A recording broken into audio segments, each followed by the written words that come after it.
सीमा हैदर, पाकिस्तान की एक औरत, 4 बच्चों की माँ, अपना घर छोड़, परिवार छोड़, अपना वतन छोड़, सिर्फ प्यार के खातिर इंडिया आ गई, वो भी बिना पासपोर्ट, बिना वीज़ा के। वो कैसे हुआ, आइए देखते हैं। बहनें तो सबको प्यारी होती हैं, मुझे भी हैं और याद भी आती हैं। मेरे पापा के बाद हमारा कोई भी नहीं था। मेरा रोना एक तो भैया थे आएगा। और उनके लिए शायद मैं टेंशन थी वहाँ पे, क्योंकि कुछ थी प्रॉब्लम हमें। कभी भी नहीं जाऊँगी सर, सच में मैं गला काट दूँगी, जहर खा लूँगी, यहीं मर के दिखाऊंगी। मैं वापस नहीं जाना चाहती। मेरे बच्चे भी खुश हैं, मैं भी खुश हूँ सर। यहाँ जब तक मैं नहीं मर जाऊंगा ना, जब तक नफरत करती हूँ नहीं, वो भी देश है, मैं वहाँ रही हूँ, पली बढ़ी हूँ, मेरा बचपन बीता वहाँ पे। मेरी अम्मी, मेरे मम्मा पापा भाई बहन वहीं के हैं, मेरे माँ बाप की कब्र वहीं पे है, तो उस देश के बारे में मैं कोई गलत नहीं बोलूँगी। बाकी अब प्यार था, अब ज़िंदगी एक बार ही मिलती है, फिर मर जाना होता है, कुछ साल बाद बुढ़ापा, फिर मौत, फिर ऐसे ही चलते। जैसे मेरे पापा थे, कभी ज़िंदा थे, उनकी अपनी आंखों के आगे मौत देखी हमने, तो ज़िंदगी ख़त्म ही हो जानी है, तो मैंने प्यार को चुना सर। जब आपकी पबजी से बात शुरू हुई तो सीमा आपको मिली, 4 बच्चे, क्या सोचा उस वक्त आपने? 2020 में हमारी बात हुई थी। होने के बाद उसके 6-7 महीने बाद वो पता पड़ गई थी मुझे। तो कोई बात नहीं है, जब बच्चे हैं तो क्या हुआ, तेरे बच्चे मेरे बच्चे एक बात है, कोई बात नहीं है। मैं जैसी तू है मेरे लिए, ऐसे ही बच्चे हैं, जैसे बच्चे हैं ऐसे लिए तू है, बस। कब तय किया कि अब सीमा को भारत बुला लेना है? सर जब ही तय कर दिया था 2021 में, जब हमारा प्यार शुरू हो गया था। सीमा बताइए कि जब आप गेम आपने पबजी खेलना शुरू हुआ, पबजी पे आपको सचिन मिले, कैसे आपकी प्यार की शुरुआत हुई? हमारी सर बात होती थी, ये मुझे भारत दिखाते थे, मैं इनको पाकिस्तान, तो जस्ट फ्रेंड थे हम तब, सिर्फ खाली दोस्ती थी हमारी। ये मुझे दिखाते थे, मैं इनको दिखाती थी, ये खुश होते थे मैं पाकिस्तान देख रहा हूँ, मैं खुश होती थी मैं भारत देख रही हूँ।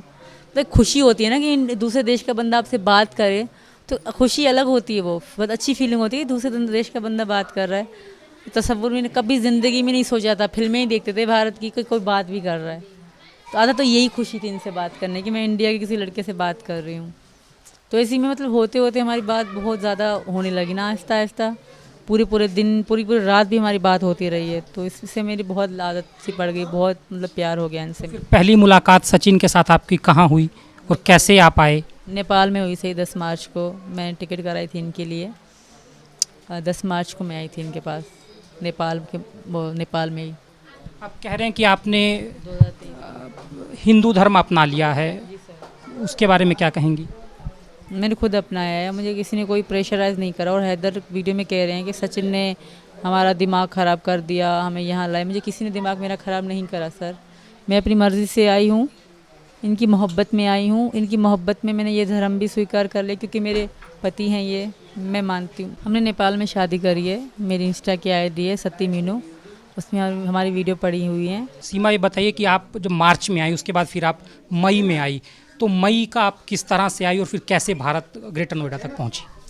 बस सेम ही था। मार्च में मेरे लिए थोड़ा कठिन था, क्योंकि फर्स्ट टाइम मैं एयरपोर्ट जा रही हूँ, फर्स्ट टाइम मैं जहाज़ में बैठ रही हूँ, क्योंकि जब जहाज़ उड़े तो मैं बिल्कुल बहरी सी हो रही थी, मुझे पता भी नहीं कि मेरे कानों में दर्द क्यों हो रहे हैं, तो मैं इसमें मुझे कुछ हो रहा है, तो वहीं 2-3 लड़कियां थी, मैं पूछ रही मेरे कानों में कुछ हो रहा है, ये क्या हो रहा है, तो कहते ये नॉर्मल है, जहाज़ उड़ते समय तो आपके कानों में दर्द होता है।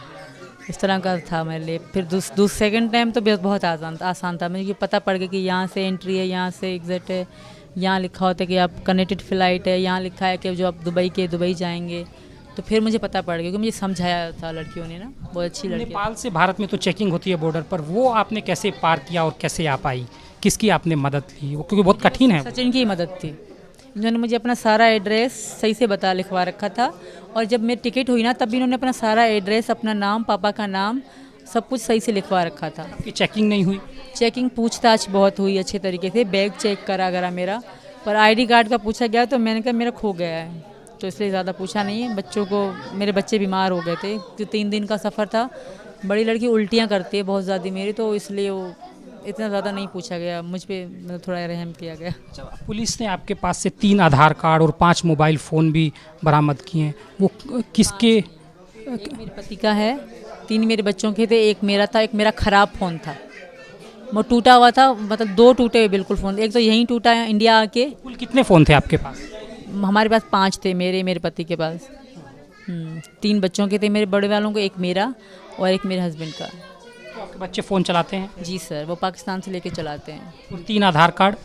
मेरे पापा का, हैदर का और मेरा। पाकिस्तान के आधार कार्ड? जी सर, मेरे पापा की कॉपीज़ थी, वो कॉपीज़ की रंगीन कॉपी नहीं होती, वो रंगी कॉपी थी और मेरा ओरिजिनल था। सचिन बताइए कि गुलाम हैदर अपने बच्चों को सऊदी से अपील कर रहे हैं कि उनके बच्चों को उनको दे दिया जाए, उनकी पत्नी को वापस भेज दिया जाए, क्या कहेंगे इस पे? नहीं सर, पत्नी तो मेरी भी है, ये तो शादी तो मैं भी कर चुका हूँ, तो मेरा तो कहना ये है कि मैं यहीं पर रहे, मेरा मानना ये है कि यहीं पर रहे बस। तो पाकिस्तान की जो सरकार है उन्होंने काउंसलर एक्सेस के लिए भी कहा है, वो आपसे बात करेंगे। अगर पाकिस्तान कहे कि हम आपको वापस बुला रहे हैं तो क्या होगा, तो क्या करेंगे? मैं मना कर दूंगी सर। हमारे पाकिस्तान में भी यही था कि अगर 18 साल से बड़ी लड़की अपनी ज़िंदगी का फैसला खुद ले सकती है, वो आज भी पाकिस्तान में चल रहा है। 18 साल से बड़ी हर अपनी ज़िंदगी का फैसला ले सकती है। तो मैं 27 साल की हूँ, मैं अपनी ज़िंदगी का फैसला ले सकती हूँ। और ये भी है, ये भी नहीं है कि अब मैं औरत हूँ तो मैं आदमी से तलाक नहीं ले सकती। मैं औरत भी नोटिफिकेशन भेजती है आदमी को तलाक के लिए। लेकिन आपका कब करीन तलाक नहीं हुआ, कोई लिखत वाला नहीं है, तो मैं कोशिश करूँगी अगर यहाँ से कोई उनको कागज़ भेज दूँ। वैसे तो मेरे पति है नहीं, ज़ुबानी हमारी ख़त्म हो चुकी, क्योंकि पाकिस्तान में ज़ुबानी अब भी चलता है।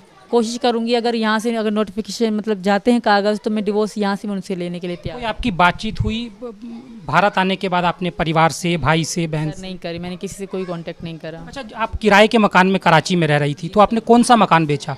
गुलाम हैदर का बेचा या कोई अपना मकान बेचा? गुलाम हैदर का नहीं था, वो मेरा था सर। और हैदर को भेजने के लिए मैंने अपना सोना गिरवी रखा था। हैदर के जाने में आधा पैसे तो मेरे लगे थे, मैंने कमेटियाँ रख के इनको सऊदी अरब भेजा था। तो इसमें ये क्या हो गया कि बस गुलाम हैदर का घर हो गया। उन्होंने बच्चों के लिए खाने के लिए पैसे दिए थे, वो मैं थी कि जोड़ जोड़ के मैंने घर लिया। वो मेरा दिमाग था कि भाई घर चाहिए। तब इनसे मेरी बातचीत होती थी, पर इतनी प्यार नहीं था कि मैं सोचती। मैंने लिया था सर। मुझे हैदर ने कोई नहीं, मेरे आधार कार्ड पे, मेरी आईडी कार्ड पे था। आपकी बहन से बीबीसी ने बात की है, वो भी दुखी हैं आपके भारत आने में? रीमा, मैं जानती हूँ वो बहुत दुखी होंगी, क्योंकि वो मुझसे, मेरे बच्चों से बहुत प्यार करती है। बहन तो बहन होती है सर, पर मैं उस बहन को भी कहूँगी कि मैं बहुत खुश हूँ। मैं यहाँ सचिन के उनको, बहन को और छोटी बहन को, भाई को भी कह रही हूँ, मैं बहुत खुश हूँ। इंडिया के लोग बहुत अच्छे हैं, मेरे बच्चों का मेरा बहुत ध्यान रख रहे हैं। खास करके मीना जी बहुत अच्छे हैं।